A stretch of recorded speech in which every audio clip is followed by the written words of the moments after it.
Afghanistan, one of the most isolated, barren landscapes on Earth.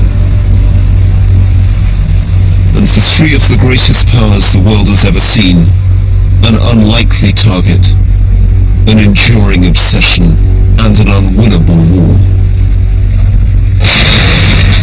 In the 21st century, a US-led coalition attacked and is still mired there. In the 19th century, it was the British Empire who invaded and suffered an agonizing defeat. And in the 20th century, with communism dominating almost half the globe, Soviet Russia decided to invade. Their mission? To quell the growing Afghan insurgency, stabilize the government, train the Afghan army, and leave. They thought it would take 12 months. 9 years later, after more than 1 million Afghans had been killed, all the Soviet Union could look back on was humiliation. Like the British in the 19th century and the US-led coalition today, the Soviets found themselves trapped and fighting a fierce resistance.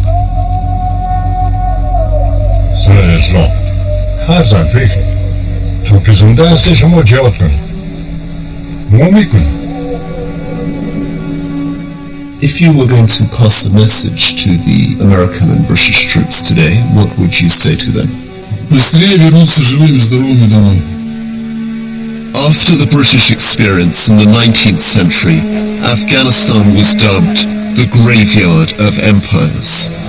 So why did two superpowers invade in the 20th and 21st centuries, and once again make Afghanistan a place of tragedy?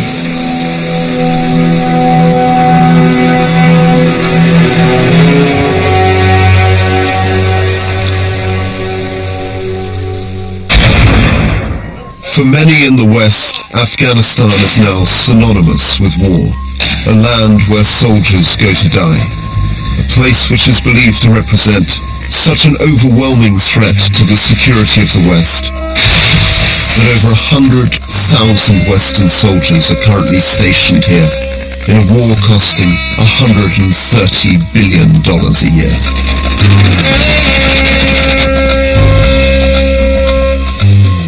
It's 1 million miles from the vision of the country I had as a child.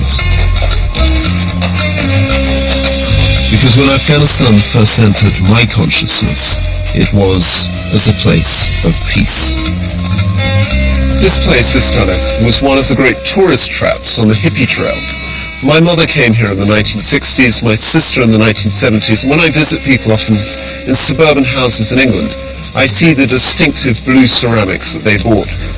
For travelers, this was a very peaceful place where they experienced the generosity of Afghans.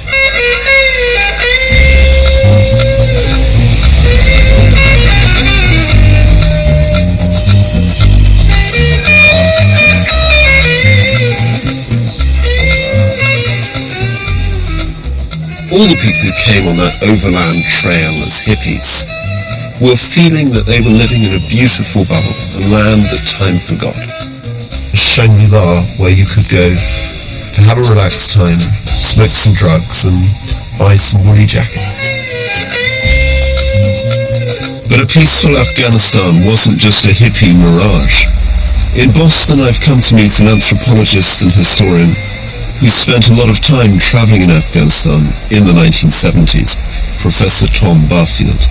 You had this perfectly peaceful Afghanistan where I, as a foreigner, could travel unarmed all over the country, and there was never any trouble, and I never saw anybody armed. Now people look back on it as a golden age. It was a time of peace and security where people went about their business. From 1929 to 1978, Afghanistan has 50 years of peace. Most European countries can't make that statement in the mid-20th century. Afghanistan was absolutely at peace. God expressed his love for all the children of mankind. May the life of these children of Afghanistan be a happy life. But while it was a peaceful place, it was not a unified one. Because outside the cities, Afghanistan was, and remains in many ways, a country of 20,000 diverse, isolated villages, where every village chief is almost a king. That was the case when the British invaded in the 19th century. It was still pretty much the case when the hippies came in the 1960s and 70s, and it was definitely what I found when I walked across Afghanistan at the end of 2001. These self-contained communities posed little danger to the outside world. But by the 1960s, foreign governments were beginning to take a very threatening interest in Afghanistan, because once again they were perceiving it as a key strategic point for empires, a center point in the Cold War dividing the new superpowers, the Soviet Union, from the allies of the United States. Afghanistan was surrounded. To the north, the Soviet Union, east and west, the US allies Iran and Pakistan. And while the Americans feared a Soviet push south in search for warm water port and oil reserves, the Soviets assumed that America was going to inspire instability on their southern border. And so both powers tried to bring Afghanistan under their influence, sending in billions of rubles and dollars of economic support. In the snowy countryside outside of Moscow, I've come to meet a man who spent much of his career in Afghanistan, helping to coordinate economic development in the country in the 1960s. Soviet economic advisor Valery Ivanov. В 1966 год, когда мы приехали в Кабул, многие десятки тысяч людей уже работали на объектах советско-афганского сотрудничества.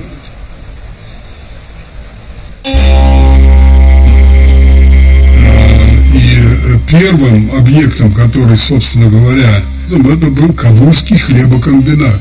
Когда специалисты туда пришли, там была, значит, вот земельные угодья или земля, подвести туда воду для орошения, и только тогда что-то там начинать делать.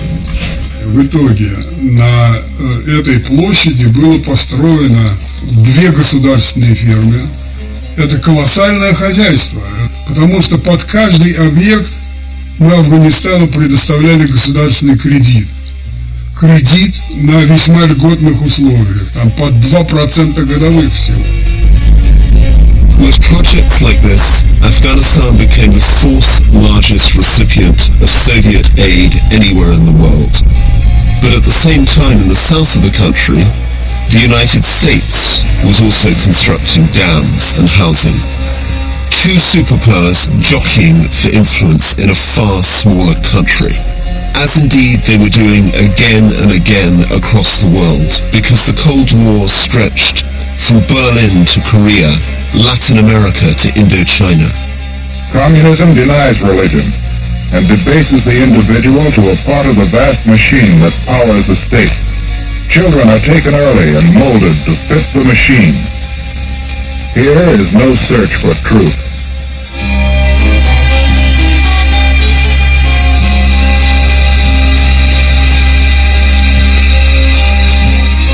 As communism and capitalism clashed, foreign aid flowing into Afghanistan paid for places like this, Kabul University. Here many of the bright young minds of Afghanistan, hungry for new ideas, were excited by the opportunity to bring rapid change to their country. Some focused on communism, others immersed themselves in political Islam, an ideology rejecting both the Soviet Union and the United States. The university became a hotbed of Afghan radicalism. In the 1970s, the peaceful gardens and foreign-funded buildings here at Kabul University had been taken over by radicals, Maoist and Leninist students marching in the streets, and over there, professors funded by Egyptian Muslims training on Kalashnikovs, Islamists and communists, in a race to see who could kick over the traces of the old Afghanistan and create their new paradise. And it was the communists who got there first, infiltrating the army, and in April 1978 taking control of the country.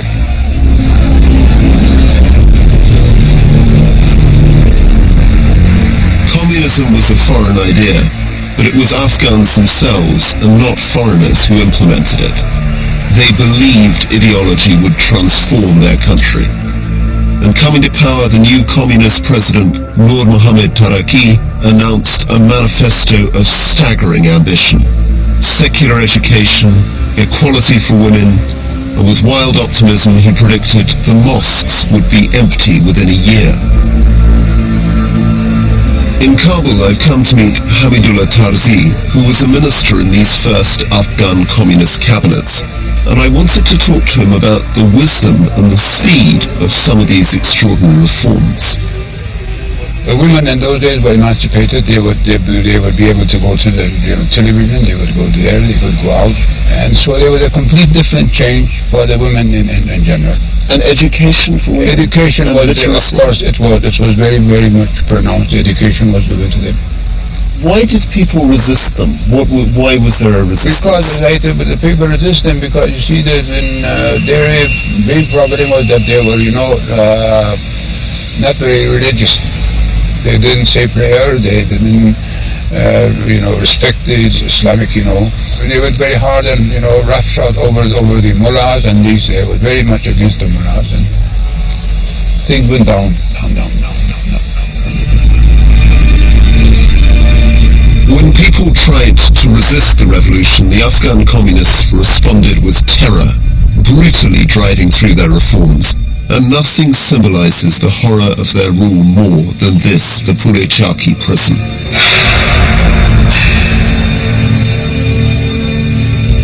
It almost feels inappropriate to be here. I have a friend in Kabul who had 71 members of his family executed in the courtyard adjoining his building.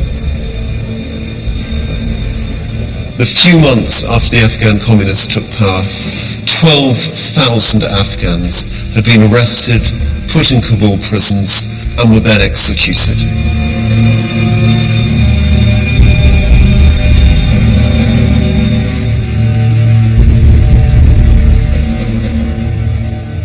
This contained at one time 15,000 prisoners, many of them political prisoners. The contrast between this brutal, rigid, concrete prison and the reality of rural Afghanistan, the mud houses, the villages, in the center of which is sat some great modern horror, is the brutal arrival of a modern state trying to impose its ideology on a country. By 1979, the Afghan communists were facing growing unrest, particularly in the more conservative, religious countryside outside Kabul. Their followers were beginning to mutiny, and they were losing control. Finally, the Afghan president Nur Mohammad Taraki flew to Moscow to see his friend and ally, Soviet leader Leonid Brezhnev, and he pled with the Soviets to send troops to Afghanistan to prop up and secure this communist revolution. But the reaction was not what you might expect. You would have thought that the revolution in Afghanistan in 1978 would have been a great moment for the Soviet Union. Suddenly, a new communist country had emerged in the late 1970s. The Cold War, you would have thought, was swinging in their direction. But actually, the reaction that came here in the Kremlin was not one of celebration, not one of popping champagne corks, but profound nervousness and trepidation about what Afghanistan had got itself into and what this would mean for the Soviet Union. And the historical records of the Politburo have now been released, confirming just how bewildered and anxious the Russians were. Again and again, the documents show the foreign minister, the intelligence minister, and the defense minister saying that if the Soviet Union got involved, it would firstly spark Muslim resentment, it would turn the Afghan government into a puppet, and it would destroy the Soviet Union's reputation around the world. And yet, in the end, despite all these fears, Brezhnev considered invasion. A man who saw Russia's interaction with Afghanistan firsthand was Sir Roderick Braithwaite, later Britain's ambassador to Moscow. The crucial incident was when Taraki, the president, was a sort of favorite of Brezhnev's, the then Soviet leader, was assassinated by his number two, Amin. And Brezhnev took that very personally. He had vowed to protect this guy ended up dead. Amin was out of control. Амин уничтожал просто людей, и приходили, и, так сказать, им советники мне говорили об этом, и просто афганцы, которых я знал, приходят ночью, забирают, без суда, без следствия, без всего, значит, в траншею и заравнивают бульдозерами. The decision was taken absolutely at the last minute. There was a great outcry that the CIA had failed to predict it, but they couldn't predict something that the Russians themselves hadn't yet decided to do.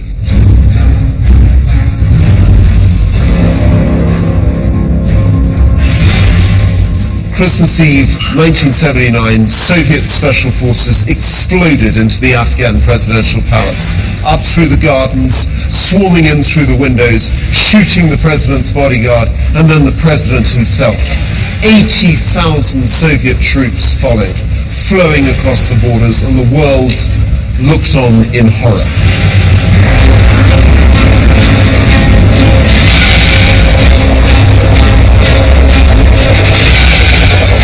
This is a callous violation of international law. It is a deliberate effort of a powerful atheistic government to subjugate an independent Islamic people. Why did the Soviet Union finally make the decision to send in their troops? The answer is that, like all empires, they didn't want to look weak. This was a mini-communist state, an ally on their borders, and they couldn't let Afghanistan collapse. Something had to be done. We underestimate the sense of insecurity that all empires feel. We were terrified at the end of the 19th century, the height of British imperialism, that somebody, the Germans or somebody, is going to take it all away from us. And I think that affects policy making in empires at the imperial level. So you see a threat, you think, well, if we don't deal with it now, it'll come around and bite us from behind. And I think Afghanistan falls into that category. But for every wary and neurotic politician, there was a Soviet soldier confident of success, and none more so than the vanguard, the Soviet parachute regiment, or Blue Berets, the cream of the Soviet military. Among these veterans are many men who were involved in that invasion. This is the 25th anniversary concert of the Blue Beret Band, and almost everybody in the audience is somebody who has either been in the military or is related to someone in the military. Дамы и господа, на сцене юбиляра, концерт ансамбля воздушно-десантных войск России «Голубые приметы». Голубого цвета, составленный просвета, огонек в глазах, погоду, непогоду, хоть огонь, хоть воду, крепкую породу, узнают война. Many American and British soldiers today, these troops felt they were part of a bigger mission, to modernize and change Afghanistan for the better. Для нас, когда мы приехали из Советского Союза, Афганистан — это страна была как из сказки. Потому что мы искренне верили, что мы уже живем в совсем другую эпоху. А Афганистан еще остался в Средневековье. Была очень тогда популярная сказка «Волшебная лампа Аладдина». Такая восточная, да? И вот когда приезжаешь в Афганистан и видишь это все наяву, то есть ты попадаешь вот именно вот в такой Афган, это страна контрастов. These invading soldiers were told their mission was to support the new Afghan communist government and that the intervention would be over in a year. But they'd completely underestimated the Afghan reaction. The Afghans turned against these foreigners just as they had against the British in the 19th century. This was driven partly by nationalism, but religion was also a key factor. Russians made this very easy because the Soviet Union was a declared atheist state. So they made we are atheists. We actually have a Bureau of Atheism. It's easy. So we're fighting against these atheist communists. So that was easy to talk about. It was placing the war in a jihad context. When Afghans try to explain why they fought the Russians, they often talk about religion. Here I've come to meet a group of 6 mujahideen from a poor village 90 miles from Kabul. They are almost all that remains of a unit which was once nearly 50 men, most of whom were killed in the fight against the Russians. This is how they explain their war. روزا بالای وطن ما مثلا بالای ننگ ناموز وطن ما تعرض کردن و خاک ما را اشغال کردن دیگه آرمانهای دینی و عقیدوی ما را زیر پا گذاشتن به می خاطر ما جهاد آغاز کردیم چون که عامل ما اسلام بود قومت‌های مسعود بسیار آدم ورزیده بود کار نظامی را بسیار میفهمید ما پیروی از ما بودیم گفتنش همین بود که هر جایی که مجاهد شهید میشه خاک خدا بنده خدا دفنش کنه هر کس از قماندم سرکشی کرد خونش به گردن خودش ما به اینا رو میتونستیم 2 روز 3 روز به زیر علف و یعنی چیزایی که مثلا بگم میتونستیم پرده خدا بکنیم پرده شکم خدا و بتونیم به مقابل روز بگم جهاد کنیم حوصله میکنیم. Many in the Soviet capital had agonized over the decision to invade Afghanistan. Many in the Politburo itself warned it was a trap. So was the growing insurgency confirmation that the skeptics had been right? In Moscow, I've come to meet a man who was on the front line of the Soviet war, one of Russia's most decorated and respected war heroes, General Ruslan Alshev. Конечно, я считаю, что это была ошибкой. Конкретно в случае с Афганистаном это была ошибка ввода войск, потому что мы сильно влияли на Афганистан и экономически, и политически, и там действия такой массы войск не надо было. Там нужны были тонкие действия на уровне там, определенных служб, и больше заниматься политикой, и больше заниматься другими вопросами. И поэтому мы, тем более мы совершаем много ошибок. Почему? Потому что военная сила, она и есть сила. Она разрушает дома, она, к сожалению, бывает несчастные попадания бомб, мин, пуль, снарядов, гибнут мирные люди, ни в чем не повинны. И это всегда вызывает реакцию ответную с определенной стороны, и симпатии, как правило, не на нашей стороне. In one of these attacks on this beautiful district of the Panjshir, the Soviets entered with nearly 400 aircraft and helicopters, carpet bombing the valley floor and following up with 13,000 troops. But the Mujahideen had simply disappeared, and when the Soviets left, they returned. داخل پنجشیر مکمل روس بود تانگو همه امکای چیز نظامیش جا به جا بود میپالید مجاهدینه دیگه مردم ها کشت خر گاو مال حیوان همه چیز از بین برد دیگه خانه رو در داده می آمد خانه رو در داده می آمد تا با مؤخرین و قرارگاه ما و همه اول که شما غرض نداره تا که قمانده نشه چون فشار زیاد است هر گاهی که روس میبینه در دومیدری دونم میای خود پرد کنه 2 نفر رفیق هستیم یا 4 نفر رفیق هستیم پرد میکنیم یک جای خوده که این را اگر اسیر که این نفهمه جای ما در کجا بود و همون روزی که اسیر گرفته ما گفته بود افغانستان ما در دل ما که الباز بخوریم میخور بیره گلون ما برمون این تو باید نمیگویم که با گوش ما گفت سر دشمن قوی بودیم خدا کمک ما بود سر اسلام فرزند بگید یعنی می خاطره ماست که در گوش ما گفتم تا که زنده هستی شما جهاد کنید ما میکنیم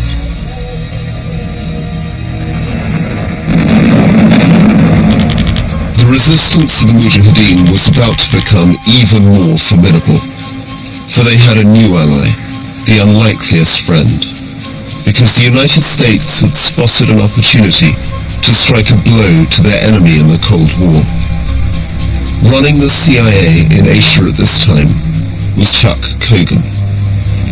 The Soviets were taking advantage of our perceived weakness and were advancing on all fronts. Their Cuban proxies in Angola, their advances in the Horn of Africa, and it seemed as though we had lost momentum.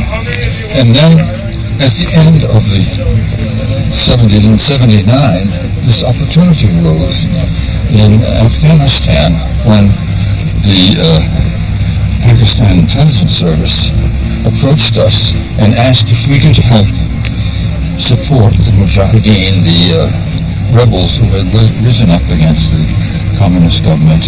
When this opportunity arose in Afghanistan, the watchword was revenge. Revenge above all for Vietnam. The communist governments had supported the resistance in Vietnam, and 58,000 Americans had been killed in this faraway land, in the first ever humiliation of the United States. Now, 6 years later, the US saw a chance to give the Soviet Union a taste of their own medicine. We felt that somehow if we could sort of right this balance and inflict as much damage possible on Russian soldiers, this would be sort of a semi-vindication. Cogan authorized a plan to covertly supply weapons across the Pakistani border to the Mujahideen in Afghanistan, but only weapons that could not be traced back to the US. And Cogan agreed the plan directly with Pakistan's military ruler, General Zia. This Afghan covert action program run by the agency would never have gotten off the ground without Zia. And I can remember meeting Zia in Zia's rather modest bungalow in Rawalpindi. And during the meeting, Zia brought out this huge map of Pakistan and Afghanistan, and he put a red template over the southern part of where Afghanistan touches Pakistan and Iran. The Pakistanis, who always want to have an influence in Afghanistan as an insurance against India and as a sort of a rear guard for themselves, they decided to help the Mujahideen. At the same time, Zia used another simile which he used frequently, and that is the pot should be kept boiling but should not boil over. In other words, the Soviets should not be antagonized by this huge amount of weaponry to the point that they would intervene to attack across the border into Pakistan or some other action, air attacks. And we were very conscious of this. For that reason, Cogan's operation remained relatively small and secret. And in itself, it would have had only a modest effect upon the outcome of the Afghan-Soviet War.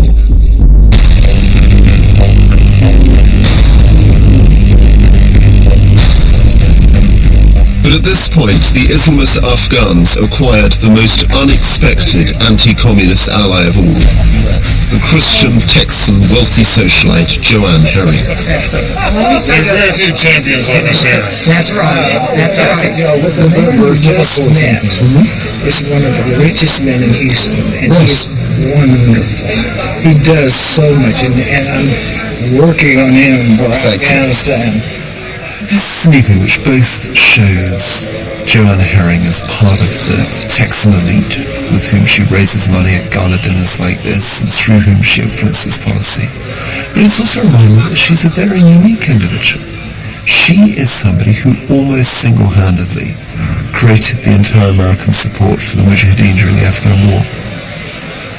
The CIA was, of course, already involved with the resistance, but it was this society hostess which took it into a different league financially, and she did it for the most improbable reasons and in the most unlikely way. I worked with the Afghan poor in the mountains. I felt that they were an honorable people and that they valued honor, but they valued freedom more than anything on earth. And when you think of the juggernauts that they have faced, Great Britain was the strongest country in the world. The sun never set, really, on the British flag. And they were now facing, when I was there, the greatest buildup of military might in history. And they were willing to fight to the death against that with pitchforks, so to speak. Joanne Herring's mission was to make sure it wasn't pitchforks or ancient rifles that the Mujahideen had to fight with, but that they could take on the Soviet military with the latest in 20th century weaponry. And the secret of her success was one relationship in particular. So, guess who I was dating? Charlie. The minute Charlie heard about it, wow, he understood the communists and he wanted to stop them too. Joanne Herring's boyfriend happened to be Texan Congressman Charlie Wilson. And crucially, he sat on the Congressional Committee which set the budgets for the CIA covert operations. And what happened next was brilliantly portrayed in the Hollywood film Charlie Wilson's War. What do you want me to do, Joanne? This is what I want you to do. I want you to save Afghanistan for the Afghans. I want you to deliver such a crushing defeat to the Soviets that communism crumbles, and in so doing, end the Cold War. I'll tell you, I'd do it too, but I got this Dairy Queen problem in Nacogdoches. Don't underestimate me, Charlie. Believe everything you've heard. What exactly do you want me to do? Go to Pakistan and meet with Zia. Zia? Mohammed Zia-ul-Haq. He's the president of Pakistan. I've already arranged it. With Joanne Herring's help, Charlie Wilson lobbied and cajoled the committee and persuaded them to channel incredible quantities of funds in secret to the Mujahideen.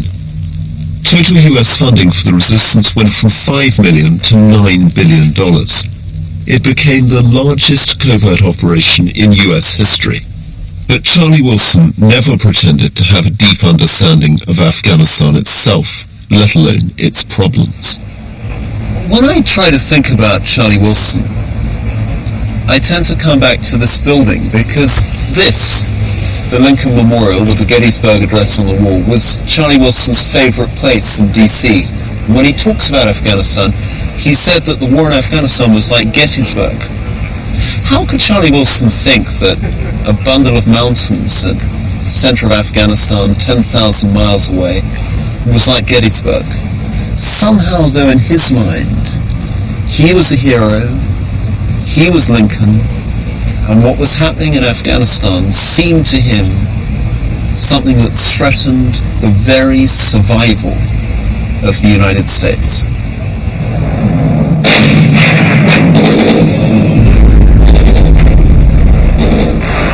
These Texan anti-communists, who spoke of their common cause with the Mujahideen, romantically painting them as religious freedom fighters, were really only using Afghanistan as a proxy for their fight with Soviet Russia. But the billions of dollars of US funding matched dollar for dollar by Saudi Arabia and the supply routes and safe havens provided by Pakistan transformed the fortunes of the Afghan resistance. И менялась с 80-х по 89-й год.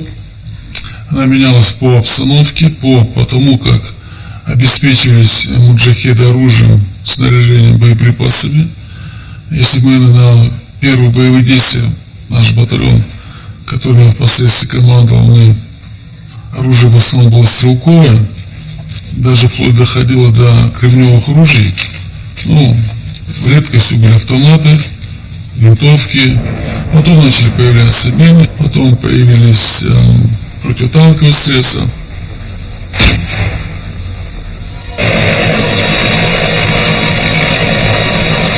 Now, Soviets faced not just the popular resistance, but a guerrilla army equipped with the latest in military hardware.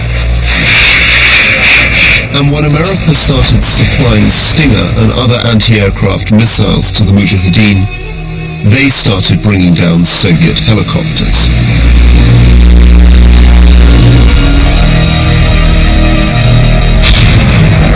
But it was the mines, or what we would call today IEDs, that the Soviets remember, and Afghans had become the specialists in mines they still are today.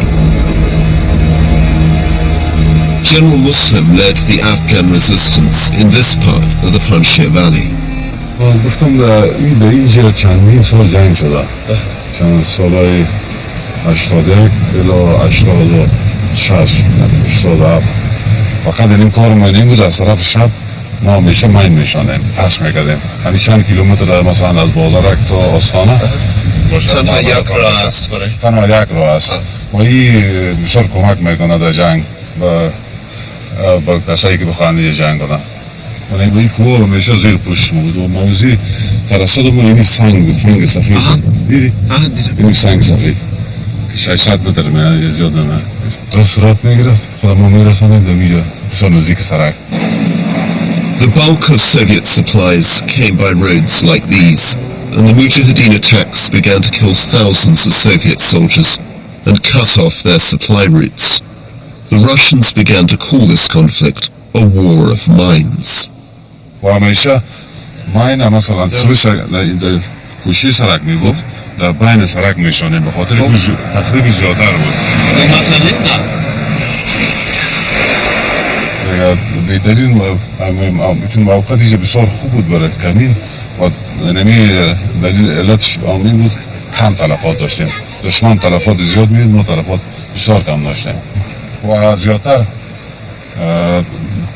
تانکایی که اینجا میبینین برخورد با من بوده، تانکایی قوی‌ترش با این ماشینای نفربرشان توسط راکت تخریب شده یا توسط بم دستی زده. تقریبا بیش از 100 تانک و بیش از 400 ترکای پر از مهماتشان تخریب شده. من فکر کنم که شاید از 1300 رسیده باشه.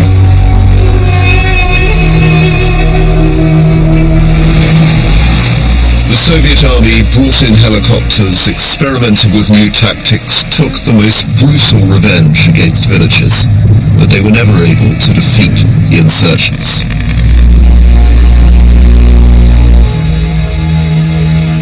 The Russian special forces that landed from helicopters on these ridgelines were some of the toughest, most courageous, best trained troops in the world, and yet they never really saw their enemy.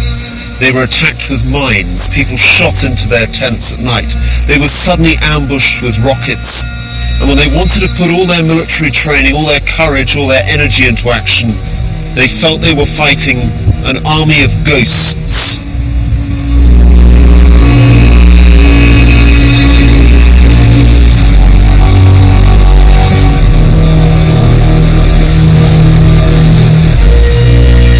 And so, if the Soviet tactics hadn't worked, weren't working, and weren't going to work, why did they continue? British ambassador once said to me that the US and its allies could not leave Afghanistan because they had lost too much blood and treasure. And the same thought has been in the minds of people for centuries here.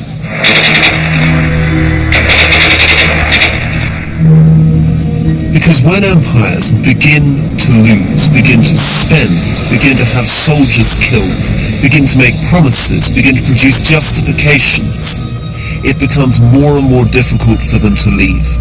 And they end up simply piling more corpses on top of their soldiers' bodies in the hope that this can somehow justify their loss.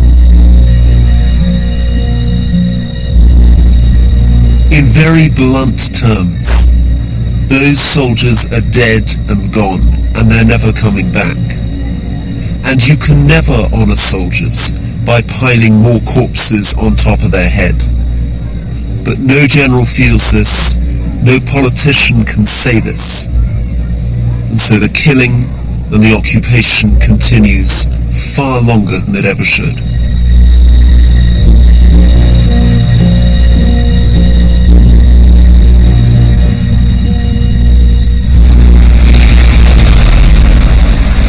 At home, the Soviets tried to conceal the failures and brutality of this occupation. The public was told the Soviets were popular, were helping the Afghan people, and that the rebels were only a small minority of terrorists. In a Moscow library, I met with Vladimir Vyatkin, a state photographer sent to Afghanistan in the 1980s. реальность с одной стороны. И это вот я обязан был снимать это. То есть, где мы с афганцами, братья, мы пришли с гуманитарной миссией, строить больницы, школы, учить, образовывать. Но в 20 километрах от этого места советские десантники стреляли в афганцев. When he began to take photographs and asked questions about the war, he was sent home and banned from further travel.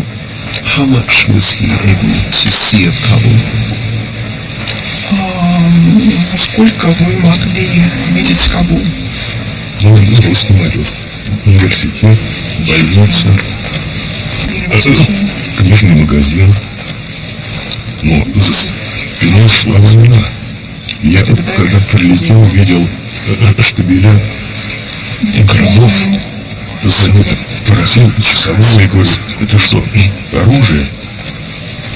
Он сказал, это никому не нужное мясо, а отработанный материал.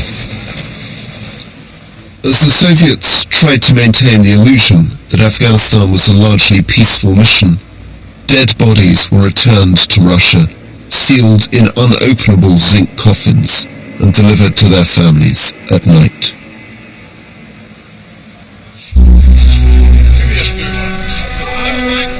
Finally, Mikhail Gorbachev, who became General Secretary in 1985, made the decision to withdraw. It was the right decision, and a courageous one. But he had many interests to manage, not least the military, who were demanding more time and more resources. So the deadline was set 3 years out, for 1988. The parallels between Gorbachev and Obama are really striking. In both cases, they come in, they accept that it's not going well. In both cases, they do a mini surge. They say to the military, okay, we're going to give you a little more time, we're going to give you more troops, we're going to try harder. Under Gorbachev, the amount of expenditure on Afghanistan, in fact, goes up. But at the same time, they're setting a deadline. And a deadline that completely erodes their authority. So between these two impossibilities, the impossibility of winning and the impossibility of acknowledging that you can't win, all the tragedy of Obama and Gorbachev emerges.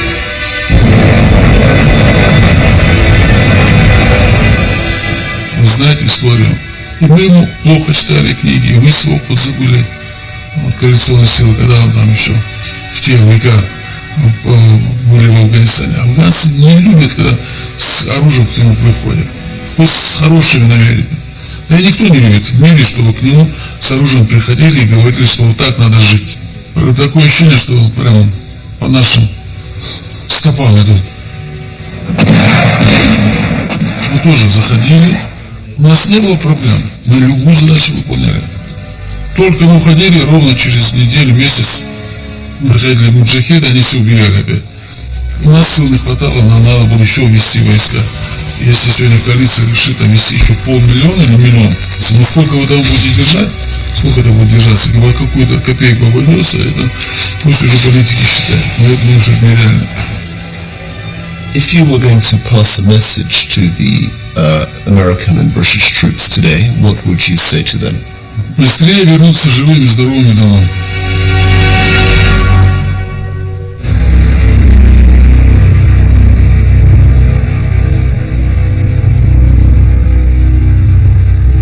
But the route out of Afghanistan is never quick or straight.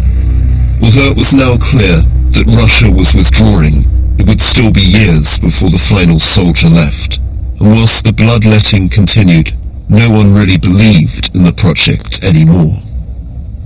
Half as many soldiers died again following the decision to withdraw.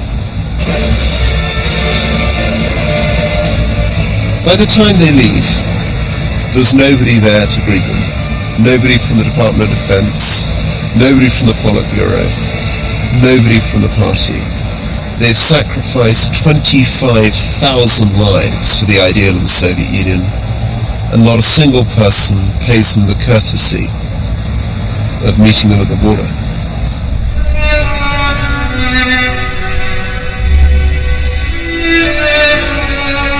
The Afghan war may not have brought down the Soviet Empire, but the war had dealt it a major blow, both financially and to its prestige, and the Politburo was embarrassed even to honor the sacrifice of its soldiers.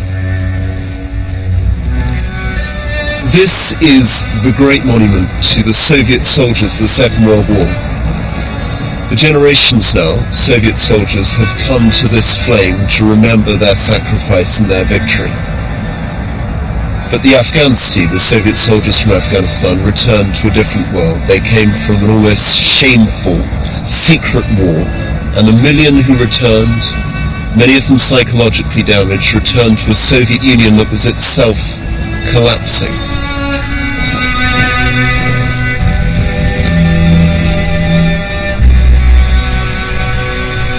Now, 12 years later, veterans of Afghanistan still meet in places like this, Moscow's combat bar. I wanted to sit with them and find out what these veterans thought all this killing and sacrifice had been for.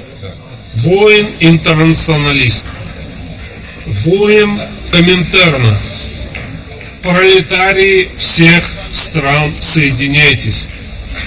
Ради этих идей мы делали свое дело в Ливии, в Кубе, Ливане, Афганистане и прочих странах, где были идейно выложенные идеи интернационализма.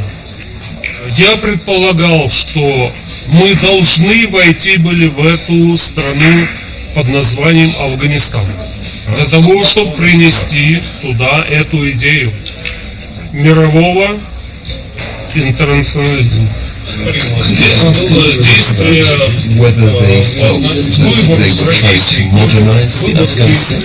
Мы там строили электрификация всей страны. Потому мы там не только воевали, и более трети контингента военного персонала составляли люди рабочих профессий, военные городки, поликлиники, больницы и даже мечети. But many of these other veterans were much more skeptical about their mission and the ideology behind it. Не знаю, зачем нас туда послали? Я не знаю, что мы там делали. Постреляли нас ребятишек, молодых пацанов, офицеров, да. Ничего мы добились. Офицеров и солдат. И что мы добились? Ничего, ушли, другие пошли, другие постреляли. Ничего, не завоевали страну, и не надо туда лезть. И не надо. Пускай они сами живут, мое мнение такое. Где защищается их страна, не трожьте нас. Не трожьте нас. Зачем вы к нам идете? Раша, это моя страна. Я ее буду защищать. Это моя страна. Буду защищать от всех. Они то же самое, они тоже защищают свою страну. Вот, Афганистан не был никем завоеван. И не Америкой, никем не будет завоеван. Ребят, ну что я хочу поднять этот бокал. Опять же, за всех ребят. И сотворим вечную память,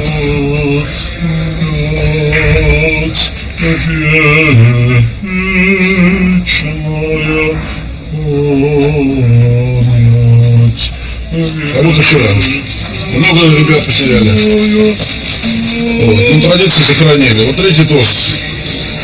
Третий, не чокаясь, мы пьем. Стоя. Сохранились традиции наши, афганские. Ворот и ворот.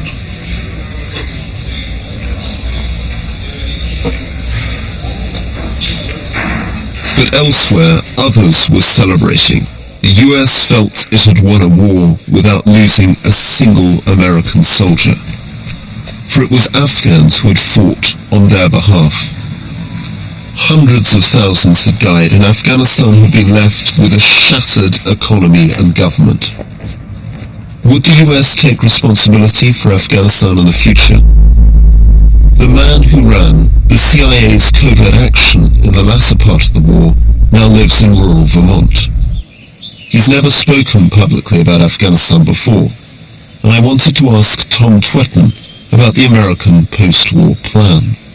We have this sort of piece of paper in our system which is called a finding that's signed by the president. Our finding on Afghanistan said push the Russians out, support the Afghans, give them all the support they need, but it didn't say anything about what came next. I can remember being present at a congressional hearing in which one congressman actually said, "So what party are you going to back?" And we said, "Well, that's not our problem. We don't do that. We're a tool of foreign policy. That covert action tool worked, was successful in this case, and then over to you, diplomats." That was a problem of really bad timing because 88, 89, the wall came down in Berlin. It was the major event of the 20th century, the end of the Cold War, really. And Afghanistan fell off the bottom. There were no funds for the reconstruction of Afghanistan, but what the Americans did leave was modern weaponry, some in the hands of Islamists increasingly connected to global terror networks.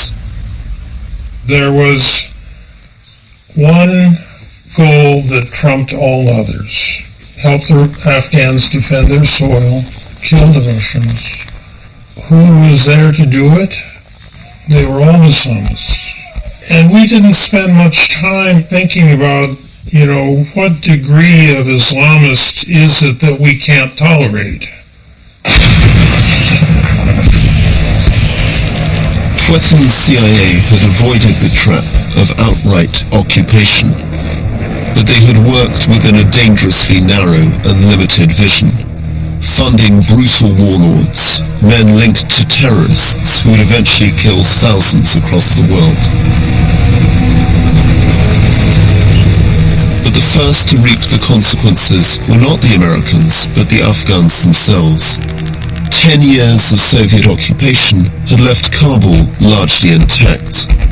But when the Mujahideen seized the capital, they turned on each other, firing rockets from the ridgelines, destroying the very city and killing the very families they'd fought to liberate. The Civil War, perhaps the very darkest period in Afghan history, lasted for 5 long years. I asked these Afghan men about its impact on their lives and their city. از راکت از بام راکت بام بسیار راکت دوان سقیله هر چیز نمد کل داخل خانه پد بود همینجا یک فامیل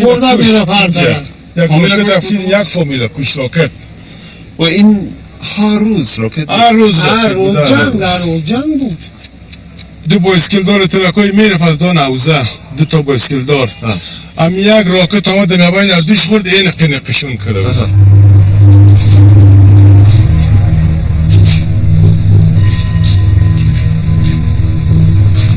It was out of this dark period that the Taliban emerged, believers in a strict interpretation of Islamic law.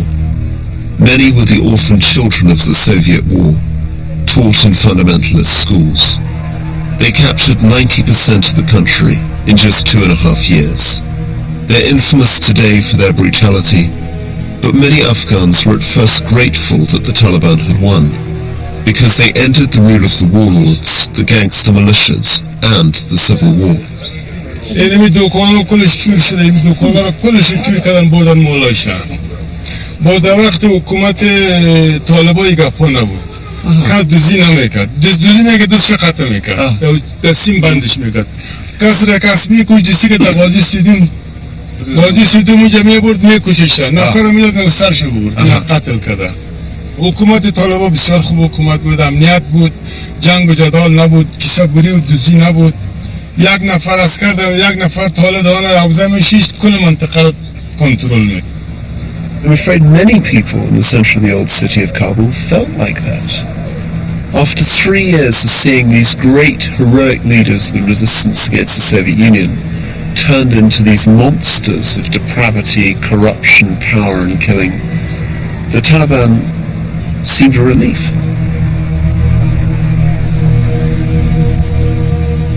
But for millions of Afghans, Taliban rule was hell. They banned girls from school, forced women to hide even their faces, and they inflicted the most terrifying punishments. And yet the West did not interfere. It wasn't the Taliban's cruelty that led to the next foreign invasion. It was this.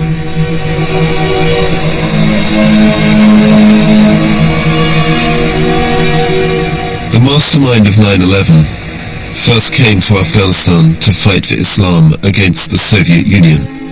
He wasn't an Afghan, nor were the 9/11 hijackers, but the Taliban government gave them refuge. Once again, a superpower invaded, and this time with good reason, to get Al-Qaeda. The coalition brought many improvements to Afghanistan, particularly in the early days. But the US soon faced the almost irresistible temptations of empire. Like the Soviets, they were tempted to reshape Afghanistan ever more in their own image. And when the resistance began against them, like Britain and the Soviets before them, the coalition did not want to seem weak. And once again, another superpower and its allies were trapped into investing more and more into Afghanistan. Now, the Taliban has formed again, and the country faces more upheaval, or even civil war.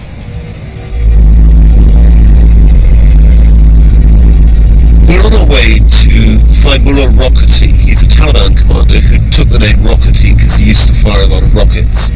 The last time I met a Taliban commander, people pulled guns on me and threatened to kill me. This time I'm really hoping for more of a political discussion. I found him in reflective mood, thinking back on the invasion and the cycle of Afghan politics.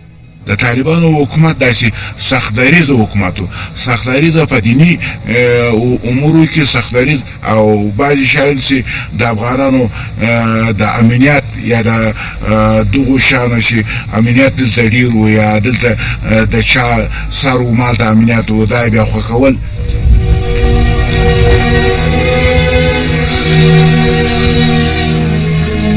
هغه غربیان چې دلته رالو د غربیانو راتګ سره د اروپایانو راتګ سره بیرته افغانانو دغه توقع درلوده او دغه یو امید درلود چې موږ د افغانستان د ناجوړه افغانستان هغه به د موږ سره امداد وکړي او د بلې خوا به په افغانستان کې دلته یو سوله راشي امنیت به راشي مذاکرات به راشي هغه ورو نه په افغانستان کې د غربیانو او د اروپایانو د راتګ سره نه امنیت رالی نه سوله راله بیرته خلک مایوسه شو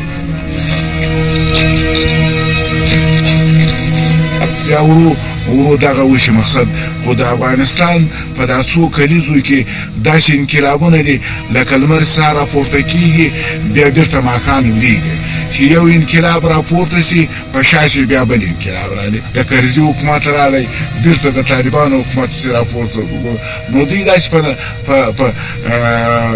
په مثل چې داسې دي چې یو راپورته کېږي شاته یې بل یو هم سپېدې پسې راوکوي پسې رڼا پسې راوکوي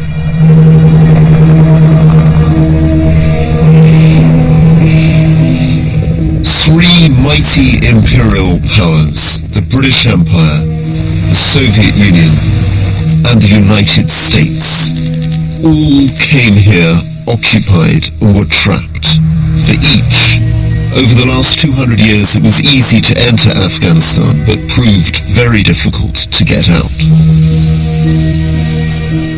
In Boston's Helmand restaurant, owned by the sister of the Afghan president Hamid Karzai, I reflected on these 2 centuries of Afghan history with my friend, the historian Tom Barfield.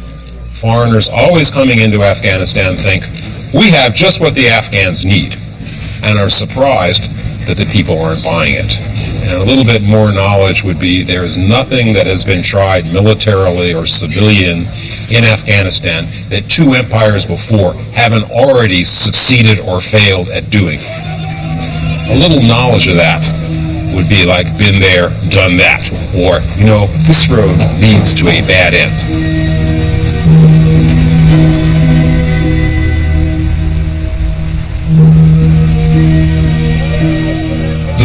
costs paid in these wars by the people of Afghanistan is unimaginable.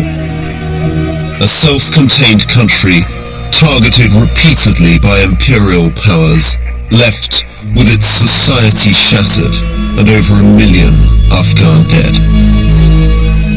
This suffering and the intervention of all these foreigners, Victorian, British and Soviet Russian, CIA and Bin Laden, and the current coalition of nations, has shaped modern Afghanistan. But ultimately, this is a story that reveals for me less about Afghanistan itself and more about the foreigners. There's something about invasion, particularly invasion of Afghanistan, which means that you go in very briefly and you get trapped.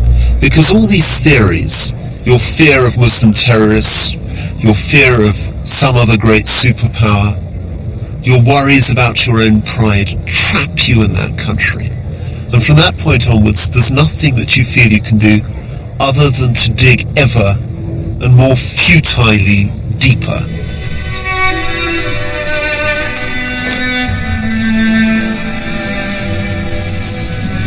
Afghanistan has been for so many men a place of heroism, self-sacrifice, and yet in the end all this energy, all this courage was in pursuit of something which is simply wrong.